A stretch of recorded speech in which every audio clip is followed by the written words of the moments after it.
Hello students, कैसे हो आप सभी। नमस्कार, आप सभी का स्वागत है आपके अपने प्यारे से यूट्यूब चैनल shauryaeducation.com पर।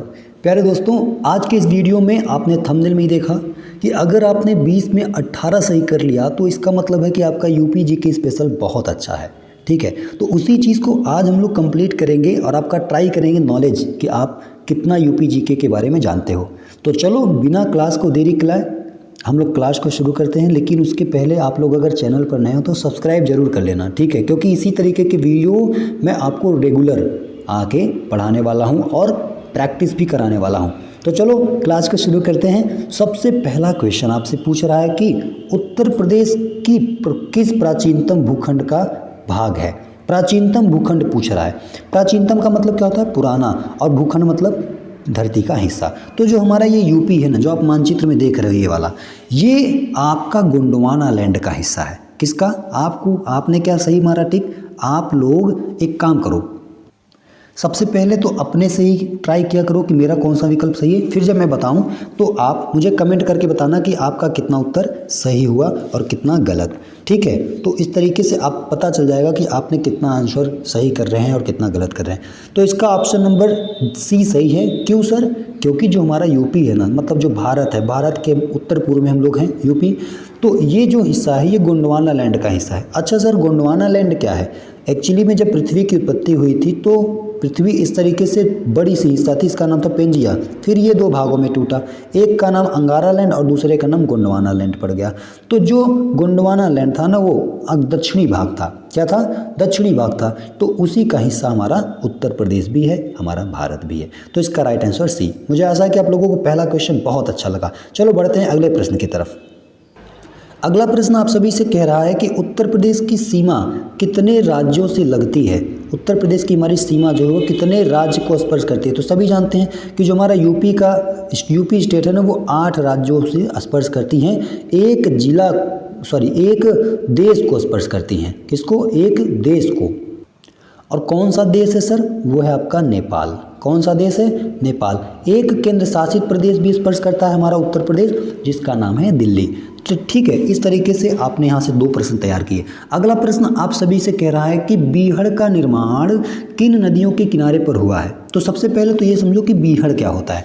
बीहड़ होता है कि नदी के किनारे ऐसा क्षेत्र जहाँ पर जनसंख्या का बसाव कम हो और मैदानी क्षेत्र ज़्यादा हो, तो उसे हम बड़े प्यार से बीहड़ कहते हैं। ठीक है, तो option A Ganga, option B Yamuna, option C Gandak, option D Chambal. इनमें से आपको कूट के रूप में दिया है, तो इसका जो विकल्प का राइट आंसर है वह आपका सी 2 और 4, यानी गंगा और चंबल नदी के किनारे बहुत सारे क्या हैं? बीहड़ क्षेत्र स्थित है। तो ऑप्शन नंबर सी इसका करेक्ट आंसर है। अगला प्रश्न आप सभी से कह रहा है कि क्षेत्रफल की दृष्टि से उत्तर प्रदेश का देश में कौन सा स्थान है। Option A 4, option B 5, option C 3 और ऑप्शन डी 6। तो इसका जो राइट आंसर है वह है 4। क्यों सर? अब देखो मानचित्र में, आप देखो ये मेरा उत्तर प्रदेश, इससे बड़ा कौन सा है? तो राजस्थान है। फिर इसके बाद दूसरे स्थान पे अगर हम देखें तो मध्य प्रदेश, फिर महाराष्ट्र, तब हमारा आता है उत्तर प्रदेश। तो हम कह सकते हैं कि चौथे स्थान पर हमारा क्षेत्रफल की दृष्टि से जो राज्य है वह उत्तर प्रदेश। अगला प्रश्न आपसे कह रहा है कि क्या भूलूं क्या याद करूं, किसकी कृति है? यह रचना किसके द्वारा की गई थी, आपको पूछ रहा है। तो इसका जो राइट आंसर है बाबू, वो है आपका हरिवंश राय बच्चन, जो अमिताभ बच्चन के पिताजी थे। उन्होंने क्या भूलूं क्या याद करूं, मोस्ट इंपॉर्टेंट क्वेश्चन है, याद रखना, परीक्षा के दृष्टि से बहुत बार परीक्षा में आया हुआ है। हो सकता है कि आपके उत्तर प्रदेश पुलिस 2024 की परीक्षा में पूछ ले। प्रश्न संख्या 6 की तरफ बढ़ते हैं और 6वां कह रहा है कि उत्तर गंगा यमुना मैदान में नवीन कांप क्षेत्र को क्या कहते हैं। जो गंगा यमुना का मैदान है, नए कांप क्षेत्र, यानी अब देखो यहाँ पे मैंने जब आपको पढ़ाया था भूगोल में तो आपको सीधा सीधा बताया था कि जलोढ़ मिट्टी, कौन सी मिट्टी? जलोढ़, नदियों द्वारा बहा कर लाई गई मिट्टी को जलोढ़ मिट्टी कहते हैं। इसके 2 प्रकार हैं, पहले को कहते हैं खादर और दूसरे को कहते हैं बांगर। ठीक है, तो जो ये नवीन का मतलब क्या होता है? नया। तो जो खादर मिट्टी होती है ना, उसे कहा जाता है नवीन कांप मिट्टी, तो जलोढ़ का ही प्रकार है। तो इसमें ऑप्शन खादर ए नंबर सही है, इसलिए इसका राइट आंसर ए के साथ जाएगा। मुझे आशा है कि आप लोगों को बहुत मजा आ रहा होगा और आप पता करना कितना सही हो रहा है। अगला प्रश्न आप सभी से कह रहा है, उत्तर प्रदेश के तराई क्षेत्र में किस फसल की कृषि बड़े पैमाने पर की जाती है। जो उत्तर प्रदेश का तराई क्षेत्र है वहाँ पे कौन सी फसल ज़्यादा की जाती है। कूट के रूप में प्रश्न है, धान, कपास, गेहूँ, गन्ना और आगे आपको कूट दे रहा है। कह रहा है कि कूट में कौन सा ऑप्शन सही है। तो इसका जो राइट आंसर है वह है सी, केवल 1 और 4। यानी उत्तर प्रदेश का जो तराई क्षेत्र है ना वहाँ पर धान और क्या नाम है गन्ना बोया जाता है, यही दो गन्ना बोया जाता है। ठीक है, आगे आपसे प्रश्न संख्या 8 में कह रहा है, इनमें से चिंतामणि किसकी कृति है। चिंतामणि को किसने लिखा था। बच्चों जो हमारा चिंतामणि है ये कौन से आपके लेखक लिखे थे। तो इसका जो राइट आंसर है वह है रामचंद्र शुक्ल। इसे भी आप याद रखना, ये भी मोस्ट इम्पॉर्टेंट है। ठीक है, आगे के प्रश्न में देखते हैं। अगला प्रश्न आपसे कह रहा है, गंगा यमुना मैदान में प्राचीन कांप निक्षेप को क्या कहते हैं। अभी मैंने बताया, जब नवीन की बात करता है तो हम उसे खादर कहते हैं, जबकि प्राचीन पूछा है तो इसका राइट आंसर बी के साथ जाएगा, हमारा बी नंबर बांगर सही हो जाएगा। ठीक है, प्रश्न संख्या 10 आप सभी से कह रहा है, उत्तर प्रदेश की सीमा किस देश से मिलती है। तो अभी मैंने आपको शुरुआत में मानचित्र में बताया कि उत्तर प्रदेश की जो सीमा है वो केवल एक देश से मिलती है और उस देश का नाम क्या है, नेपाल। आप पता करना, ये मैं जल्दी जल्दी करा रहा हूँ तो इसका मतलब ये नहीं कि आप उत्तर ही ना पता चले। मेरे आपकी स्क्रीन पर प्रश्न दिखता है तो आपके मन में तुरंत उत्तर आ भी जाता होगा। अगला प्रश्न आप सभी से 11 नंबर कह रहा है कि तराई क्षेत्र की भूमि कैसी होती है। तराई क्षेत्र की भूमि कैसी होती है। तो भाई तराई जो क्षेत्र होता है ना वो समतल भी होता है, नमी भी होता है, उसमें दलदली भी होता है। इसका मतलब सभी होता है, तो इसका ऑप्शन नंबर डी करेक्ट हो जाएगा। तराई क्षेत्र हमेशा दलदल होते हैं, समतल के रूप में तो होते ही हैं, कुछ उनकी मिट्टियों में नमी भी होती है। ठीक है, अगला प्रश्न 12 नंबर कह रहा है कि उत्तर प्रदेश के उत्तर में कौन सा पर्वत है। बहुत बेहतरीन क्वेश्चन है। उत्तर में पूछा है, दक्षिण में पूछता तो आप इसका उत्तर बता सकते थे, लेकिन उत्तर की तरफ पूछा है तो कोई दिक्कत नहीं है। उत्तर प्रदेश के उत्तर में कौन सा पहले ये बताओ कि स्टेट है। तो हम कह देंगे यूके यानी उत्तराखंड। उत्तराखंड में कौन सी पहाड़ी है। तो सभी जानते हैं शिवालिक पहाड़ी है। शिवालिक पहाड़ी पर्यटक के लिए क्या है, बहुत ज़्यादा मतलब डिमांड है, उसमें पर्यटक लोग घूमते हैं।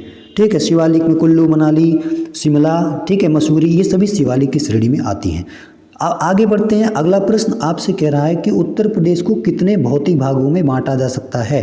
तो सर जो उत्तर प्रदेश है ना वो बांटा जा सकता है 3 भागों में। कितने भागों में, 3 भागों में।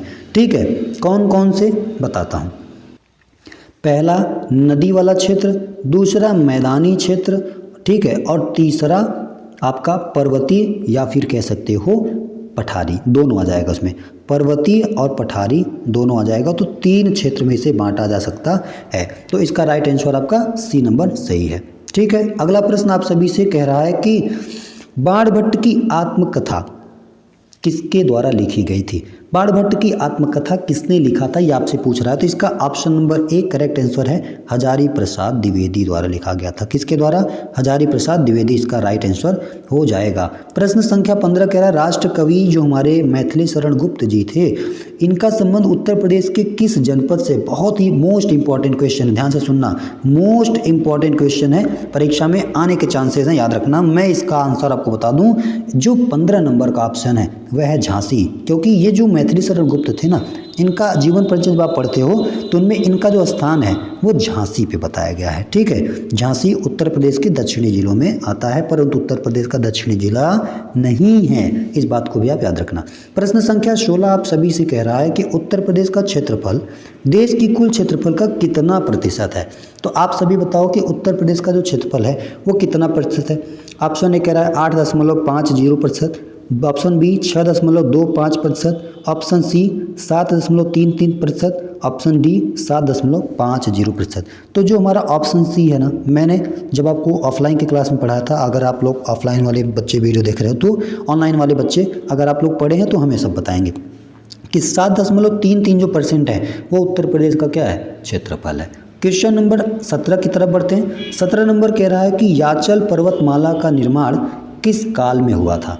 याचल पर्वतमाला का निर्माण जो हुआ था वो कैम्ब्रियन में हुआ था, प्री कैम्ब्रियन में नहीं, कैम्ब्रियन में। ठीक है, प्रश्न संख्या आपसे 18 कह रहा है डॉक्टर विद्यानिवास मिश्र उत्तर प्रदेश के किस जनपद से बिलोंग करते हैं, संबंधित हैं।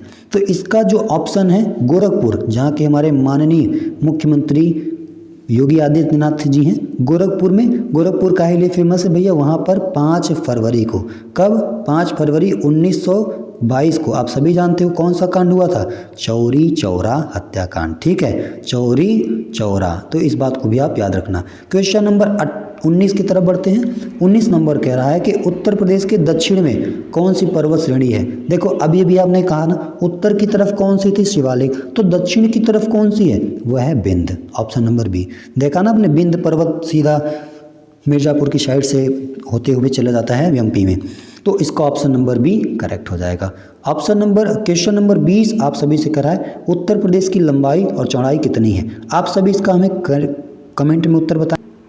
ठीक है, आपका कमेंट मैं देखूंगा कि अगर आपने पूरा वीडियो देखा है तो ज़रूर आप बता पाओगे कि इसका राइट आंसर क्या होगा। तो आज के लिए इतना ही, मिलते हैं अगले वीडियो में इसी टाइप की वीडियो। अगर आप चैनल पर नए हैं तो सब्सक्राइब जरूर कर लेना, और तब तक के लिए जय हिंद, राधे राधे, वंदे मातरम।